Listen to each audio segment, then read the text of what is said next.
साक्षी news channel, सच है तो बोलेगा। वाराणसी के चितईपुर थाना क्षेत्र से एक मामला सामने आया है जहां कानून व्यवस्था और प्रशासनिक कार्रवाई पर गंभीर सवाल उठे हैं। बता दें कि इस प्रकरण में एक नहीं बल्कि तीन FIR दर्ज हो चुकी है, जबकि शुरुआती मामलों में हत्या के प्रयास जैसे गंभीर आरोप भी लगाए गए हैं। लेकिन इसके बावजूद अब तक किसी भी आरोपी की गिरफ्तारी नहीं हो सकी है, जिससे पुलिस या कार्रवाई पर बड़ा सवाल पैदा हो रहा है। फिलहाल इस मामले में पीड़ित परिवार लगातार भय और असुरक्षा के माहौल में जीने को मजबूर है। बता दें कि पीड़ित दिनेश यादव निवासी विश्वकर्मा नगर कॉलोनी सुसुवाही थाना चितईपुर के अनुसार 17 मार्च 2026 को न्यायालय के आदेश के अनुपालन में उप जिलाधिकारी सदर वाराणसी की मौजूदगी में राज्य संख्या 402 स्थित भूमि पर उन्हें विधिवत कब्जा दिलाया गया।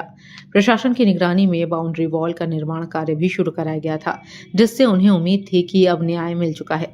लेकिन अगले ही दिन 18 मार्च 2026 को जब पीड़ित अपने प्लॉट पर निर्माण कार्य को आगे बढ़ा रहा था, तभी विपक्षी गण संतोष यादव, सुभाष यादव, महेंद्र यादव, विनोद यादव, राजकुमार यादव, छन्नू यादव सहित अन्य अज्ञात लोग अचानक मौके पर पहुंचे और हमला कर दिया।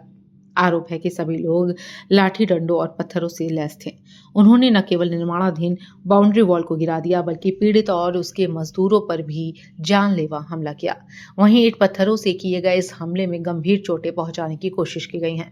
वहीं पीड़ित का कहना है कि हमलावरों की मंशा स्पष्ट रूप से जान लेने की थी। मौके पर अफरा तफरी का माहौल बन गया और सभी को अपनी जान बचाने के लिए भागना पड़ा। पीड़ित का दावा है कि यदि वे वहां से नहीं भागते तो बड़ी अनहोनी हो सकती थी। इस घटना के बाद गंभीर धाराओं में मुकदमा दर्ज कराया गया है, जिसमें धारा 307 भी शामिल थी। वहीं घटना के दौरान एक और गंभीर पहलू सामने आया। आरोप है कि विपक्षी पक्ष के घर की महिलाओं ने भी पुलिस टीम के साथ अभद्र व्यवहार किया। महिलाओं द्वारा पुलिसकर्मियों पर गाली गलौज करने के साथ साथ पथराव भी किया गया, जिससे स्थिति और अधिक तनावपूर्ण हो गई। इस तरह की घटना ने पूरे मामले को और संवेदनशील बना दिया। वहीं मामले ने नया मोड़ तब लिया जब विपक्षी गण हाईकोर्ट पहुंचे।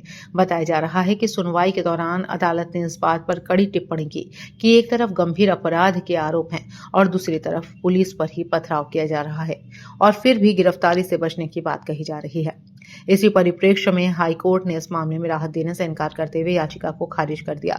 हालांकि इसके बावजूद जमीनी स्तर पर अब तक गिरफ्तारी न होना कई सवाल खड़े करता है। वहीं मामला यही नहीं थमा। 19 अप्रैल 2026 को जब पीड़ित अपने प्लॉट पर पहुंचा तो देखा कि वहां लगाया गया सीसीटीवी कैमरा तोड़कर गायब कर दिया गया है।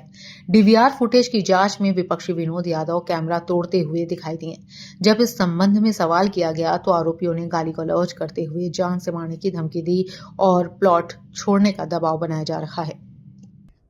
और उसमें हम लोग का बंटवारा हुआ, उसके बाद ये लोग नहीं दिए तो उसके बाद हम लोग न्यायालय चले गए। न्यायालय जाने के बाद वहाँ से आदेश हुआ। आदेश के दरमियान हम लोग SDM साहब के गए, थाना पर गए, सब जगह गए, तहसील गए। वहाँ से फोर्स मिली हम लोग को। हम लोग फिर बाउंड्री किए 17 मार्च को बाउंड्री किए। 18 मार्च को फिर मैंने पुनः गया, उसको मैं जरा था कुछ बाकी था कराने के लिए। फिर ईटा पत्थर लेकर के मारने के दौड़े मेरे को।